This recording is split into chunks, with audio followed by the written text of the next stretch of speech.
All right, guys, in this lesson, we're going to take a look at securing the IV.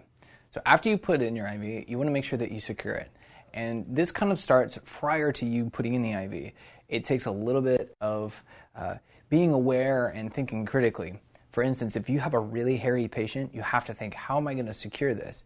So one of the things that you can actually do is use clippers. You never want to use a razor because there's risk for injury, risk for messing up the actual skin, the normal bacterial balance of the skin. You never want to do anything that's going to cause potential harm to your patient. But using clippers is actually indicated by the Infusion Nurses Society and by lots of other education specialists that say, hey, this is the best way to remove hair without actually causing skin integrity issues.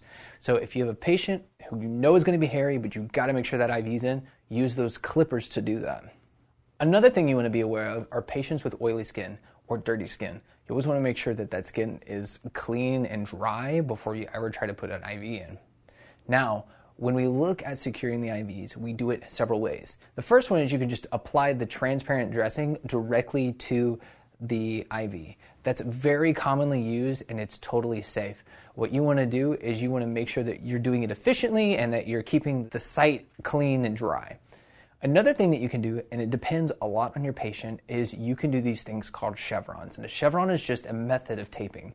What happens is there's tape that's inserted underneath the hub of the IV catheter, and it's actually done sticky side up. Now, once it's in place, then you take one side and wrap it over, and then you take the other side and wrap it over. There's also an extension of this called the two-step chevron, where you actually apply another strip of tape over that. Commonly in the ICU setting, that's the one that I did, along with one called the wingtip chevron method. Some IVs have these things called wingtips, and what it does is it allows you to put the chevron in a good position and then flip that tape over, and then you can also add a second one for securing. The big takeaway here is that you want to apply it, number one, in a way that's based on evidence, that's safe for the patient, and you also want to do it in a way that's going to make sure that it's secure. Once you get that IV secured with tape, what you want to do is you want to use the transparent dressing to reinforce that. And what that does is that it creates more stability for the IV and it also keeps the site clean, dry, and intact.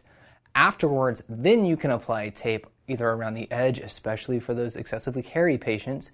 The other thing you can do is it also provides stability with the J-loop, and it keeps the J-loop from getting caught on things. Once you get that transparent dressing intact and you get that pigtail secured, the last thing that you need to do is make sure that you time, date, and initial. You always want to do that and make sure that you're providing that safety, you're putting that safety feature in place. Sometimes some patients need a little bit of reinforcement, and that's okay. So if you notice that your patient has that excessively oily skin, or if they have extra hair there, what you can do is you can use tape to reinforce it. I hope that these tips have been helpful in helping you to determine what you need to secure your IV sites.